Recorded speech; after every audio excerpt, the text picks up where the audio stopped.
Hello, this is a chef. I'm not qualified to be a chef, but this is someone who's not qualified to teach cooking. Well, I love cooking, yay. So first we gotta wash our hands. I already did it. Wash it under for 30 seconds. Enough to clean your whole hands. So, first off, in our recipe right here, we have to cut some tomatoes, 4 tiny little tomatoes. And cut means to divide in parts, so we're going to be cutting up into 4/4, these small little tomatoes into 4 parts, and putting them in a bowl here. And we have 4 of them to do. So we cut these into 4 parts.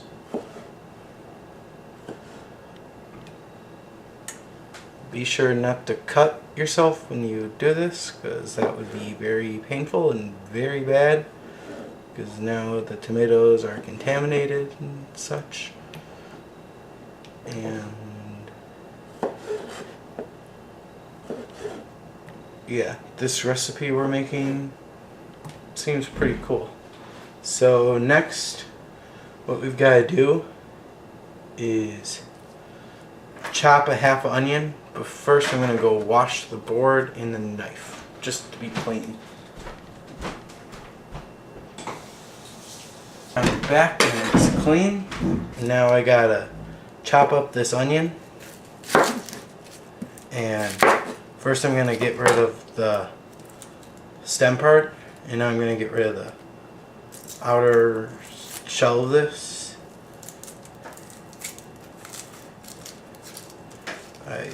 I see people using the knife to get underneath the skin and stuff, but I find it much easier just to peel it off.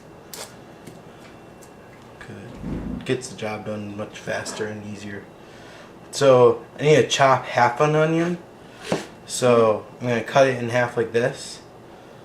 And now to chop it, I learned that just recently actually, that you can just make little cuts like this, leaving this right here uncut slightly, ever so slightly, still attached to the stem right here. And you can do that, and then you just go like this. And chopping is just cutting into small, roughly sized pieces, and not all these are uniform, but that's why it says roughly. Rough, haha, very funny. That was a horrible joke. So now that I got my chopped onions, for half an onion I've chopped, I'm gonna put this with the tomatoes, because the recipe says to put it with the tomatoes. And now for the other half of the onion, it says I have to mince it. So I'm gonna go mince this, and to do it I'm gonna, just because I found out that doing the same way of chopping the onion, but chopping the onion, I don't cry as much when I started using this method. I don't seem to cry as much doing it this way, because maybe you're not actually cutting it as much as I used to do. I just went like haywire and just did it crazy. So I'm just gonna cut this up very, very fine, because mince you chop into very fine pieces, and that's what I'm doing right now.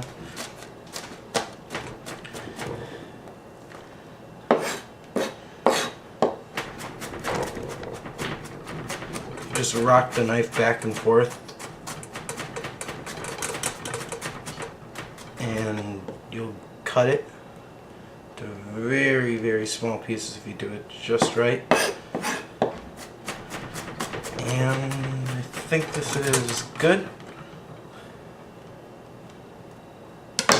Now we're going to compare the chopped onions to the minced onions, and you can, hopefully it zooms in good, you can definitely see the difference between the two types of onions. And it says to mix this with the other onions too, and the tomatoes.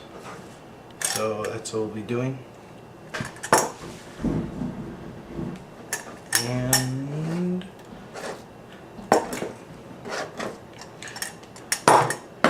now that we got that cut, the next thing you gotta do is probably wash the pan, not the pan, the cutting board, because the next stuff goes in a different bowl, and don't want to mix the two different bowls if they're not supposed to be mixed. Okay, so next thing we have to do is julienne, don't know how to say it right, julienne the banana. This banana is kinda mushy, but it's okay. Anyways, the recipe asks for mushy bananas, so we're good. So what I do is, julienne is just basically saying cut it like French fries. So French fries, I would say, is like that. French fry, maybe, I don't know.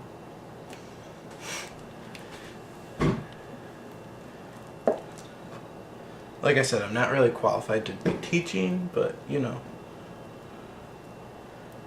maybe this is too mushy, but you know.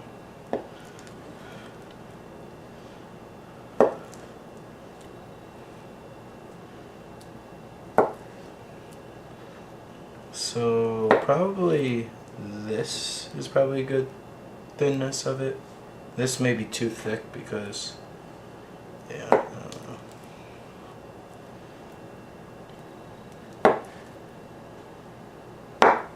And now that we have these julienne, those will be going in this bowl. Oops, don't want to mash them like I actually almost did. So you want to take them one by one. Now this next one that we'll be doing is apple. So I'm going to wash my hand because I have banana all over it. These are going in the same bowl, so I washed the apple already.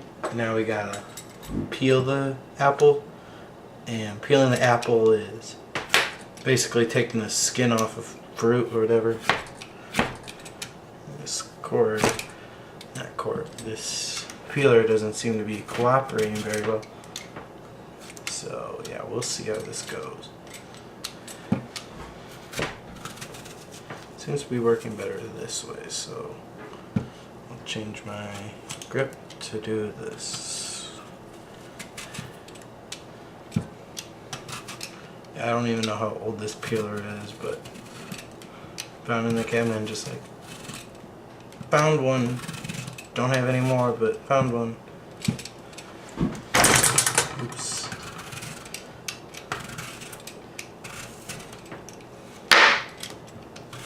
Things are just falling everywhere.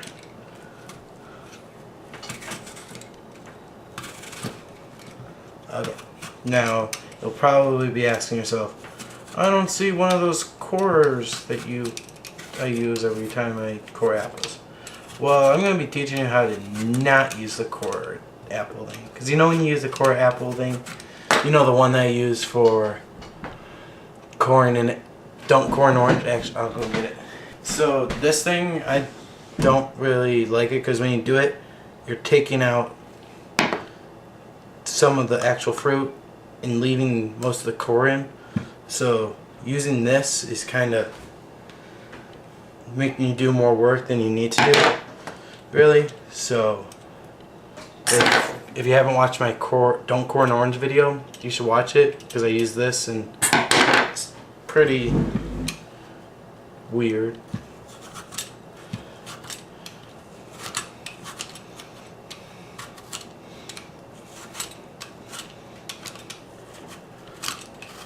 So you don't have to get all the way down because I like doing the thing afterwards. you use the peeler. After you cut it into the pieces you want, and you just get the rest of it. Easy. So now I'm going to make room. Now I'm going to teach you how to core the apple. And so what you do is you want to take the stem out first. Just take it out, twisting it off and putting it down. So you want to just take it, go halfway, cut it down, take it again, cut it in half, cut it in half again, and then now you have these wedges or whatever you want to call them, and there's skin on both sides, and then there's the core in the center. So what you can do is take a knife. I don't know if the butter knife will work. Yes, it will. Just cut out the core part of it, the hard part that you just feel and it's just core. Take that out with the knife. Actually, I forgot to get the knife that I usually use to cut the core out, but the butter knife is actually working really well for this apple, so pretty good. So maybe butter knife is better for this coring. Yeah, you still have to get the little stem thing right there. That you want to make sure you get that off, because that's where it connects to the little stem thing. You don't want that on. So now you see how there's still some skin there. You can just take it and cut it right off. That way you're getting most of the skin off while doing so. And it's broken in half. Cut it wrong earlier. And then just keep. Why does this keep happening? Probably the butter knife was doing too good of a job and cut it in half when I did it. So now we got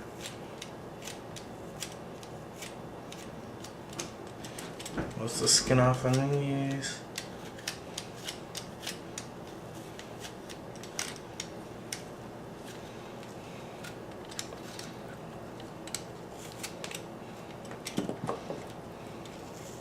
Now, the recipe calls for sliced apples.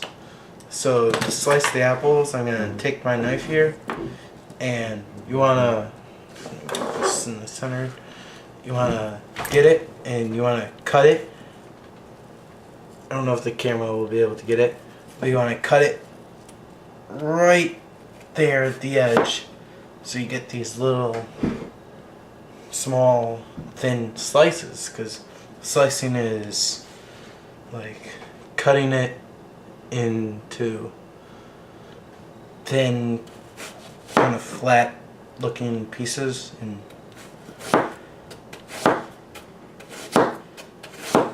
just repeat this process for all of them until you have all the apples sliced. See how they just break away after you cut them?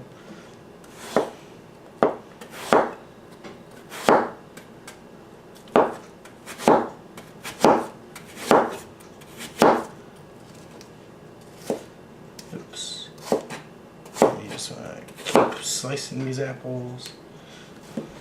It's okay if they're half slices. This recipe.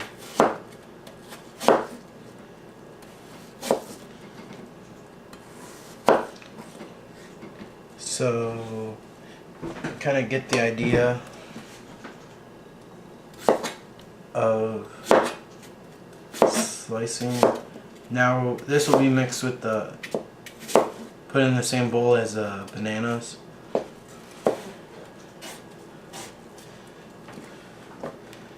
And, because that's what the recipe says for us to do. And we're just going to put them in the bowl. The bananas, So we're about halfway setting up the ingredients, or cutting the ingredients up.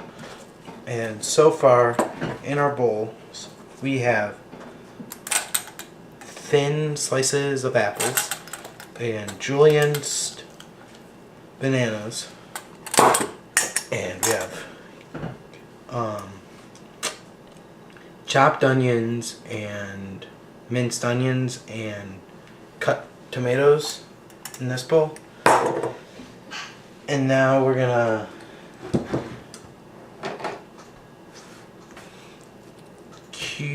cube this watermelon. So you just need a handful. This recipe calls for just a handful of cubed watermelon, and I'm not the best at cubing, but we'll try. So basically, cubing is cut into square pieces almost the same size, and this is like a handful of watermelon, and they're cubed. See, I'm not the best at it, but it's the best I could do. I already pre-cut the watermelon to that small little wedgie thing just to make it easier for this. And this will be going with the other fruit. So basically we're doing vegetables. Yes, I call tomatoes a vegetable. And the fruit in another bowl. And now we gotta clean this up because this is getting crazy how much we have going on here. We have watermelon and apples and all this stuff. I'll go wash this stuff off and be back. Now we gotta take our potatoes and we gotta cube them. Not cube them, dice them. Yeah, read that wrong. Dice them into very small cubes. So basically this, but smaller. I mean, I don't know, half the size maybe for this. Depends on what you're doing, what you want. So I'm bad at cubing still. It's the worst enemy I have. And just gotta cut it and try to make it the potatoes still together when you do this.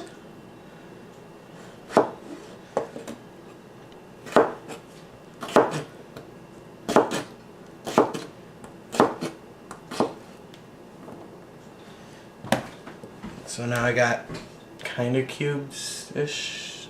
Okay, I'm bad, but just gotta. The trick is to make it stay together when you cut it, so that way you don't have to take each and every single piece and go do. It's just much easier to do it like this. Keeps it more uniform too, because now you're cutting every single piece that much, every single piece that much, every single piece that much, every single piece that much. Just much easier all around. So now I got my diced potatoes. This goes in a separate bowl.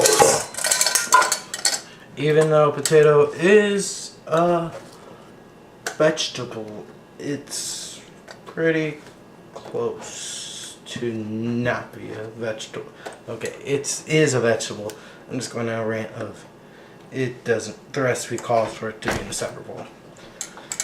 So now I got my potatoes, my vegetables, and my fruit in all separate bowls.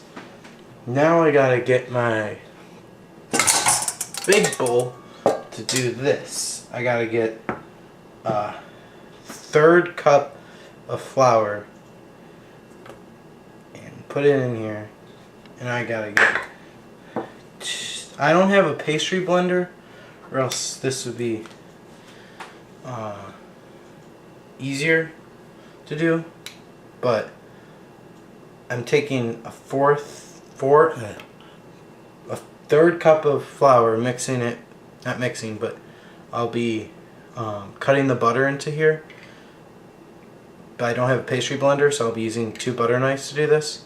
So you gotta cut the butter into little slabs first of slices. Since I don't have a pastry blender, I'll be doing it an alternative way. And what I'll be doing is kind of just mixing it like this. And while doing so, kind of cutting the butter. Cutting the butter in it. And just be cutting it in here and mixing with the flour kind of thing until it's small, kind of little chunks in here, I guess I would say. And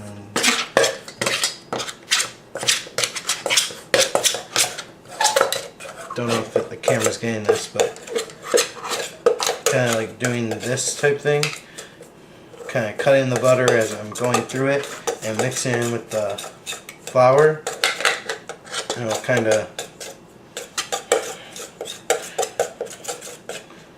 mix together, and the butter will turn smaller and smaller, and it will stick to the flour and make little chunks, small sizes.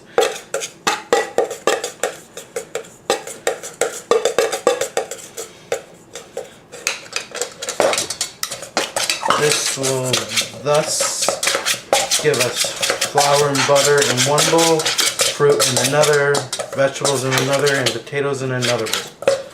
And I'm not going to sit here all day doing this for the whole video, just doing this. So it's getting there, but so you're kind of looking for this where the butter's almost gone in it, a little smaller. That would be that. And now we've got to, let's see what we have to do next. Dust sugar on fruit. So to dust sugar, you gotta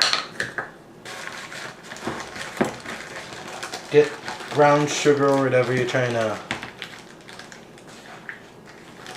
put on, dusting on it, and you just gotta lightly shake it in. It'll dust onto it, and since the fruit is wet, it will stick to it and give it a flavoring to it. And it's gonna, if you let it sit a little bit, it will stick onto it. You do this, you can do this all the way through in it, but it asks for just a little bit of brown, powdered sugar to make it tasteful and kind of thing. And now that we have that, let's go grease the pan. I'll be right back after I wash my hands.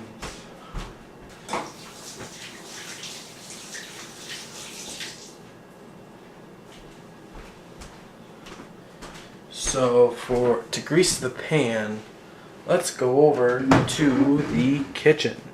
I'm gonna edit the videos together so they link together pretty good. So we'll see you in 2 seconds. Okay, we're back, and I'm gonna be greasing the pan. To grease the pan, you take oil or butter or whatever, and you just kind of rub it on. It's hot surface, so it just glides right on it and goes on the pan for an easy. I'm using this method of greasing this pan because I'm going to be cooking on the stove top. So you just butter it on like this, and we got it. And now that the pan is greased, we can put the stuff in. And as you can see, I use electric thing. So gas. Pretty cool. And wait a second. Look at the recipe title. Oh no. Do you see what we just made? Okay, well then Well, then we will just, I don't know, we'll just eat the stuff because we just made garbage, really. That just sounds disgusting. Mix it. Oh, nope. Okay, we're done. We are not making this anymore. Okay, the aftermath. Okay, so that was just like a joke. That was not a real recipe. Do not try it. I don't think you should. It sounds very gross. I was cutting this up, cutting in the butter afterwards, and I got this. It feels right, looks a little weird, I don't know. This, because I'm just showing you what I'll be using this for. I'll be using this with the apples and stuff, whatever, to make like apple pie or apple something, I don't know.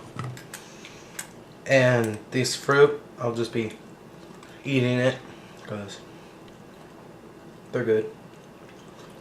Sugar on top adds sugar, so less healthy, but still really good. Potatoes, I'll probably just cook them or something and eat them. I don't know.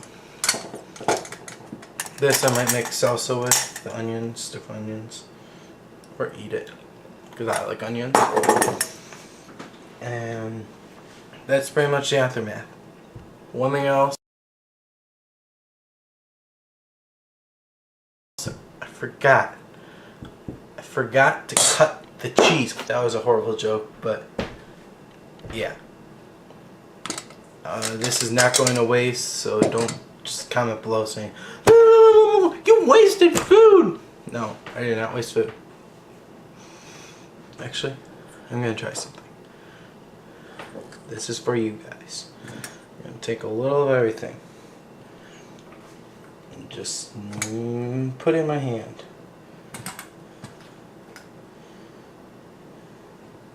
This is for you guys. All together. I actually ate it.